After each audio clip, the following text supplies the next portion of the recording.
Merci de lever le pied. Passé les barrières de péage, il faut désormais rouler à 110 km/h.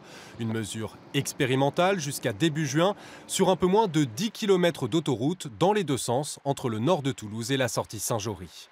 Cette baisse de 20 km/h permettra de fluidifier le trafic, mais son objectif principal reste la lutte contre la pollution automobile, le trafic routier étant le premier émetteur de polluants sur le secteur.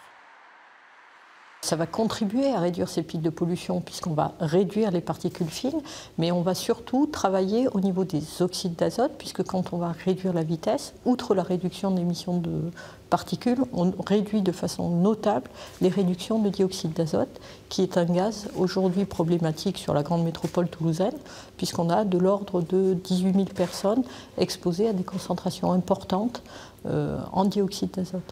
Selon les prévisions, 20 km/h de moins, c'est une réduction de 30% des émissions de dioxyde d'azote. Encore faut-il que la mesure soit respectée sur la route.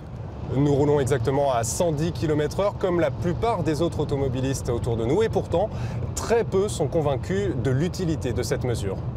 Oh, je pense que c'est pas les voitures qui polluent. Avec les moteurs qu'on a maintenant propres, c'est plus les camions, les bateaux qui polluent ou les avions. Hein. C'est pas nous. Hein. 110, on perdra plus de temps pour moi sur la route. Donc on consommera forcément plus, donc plus de pollution. C'est pas évident à respecter ? Respecter, oui, parce qu'on ne s'en aperçoit pas. On a l'habitude, on a les réflexes conditionnés, 130 et voilà. Compréhensive, les forces de l'ordre laisseront le temps aux automobilistes d'adapter leurs réflexes. Quelques semaines de tolérance avant d'appliquer plus fermement cette mesure de lutte contre la pollution.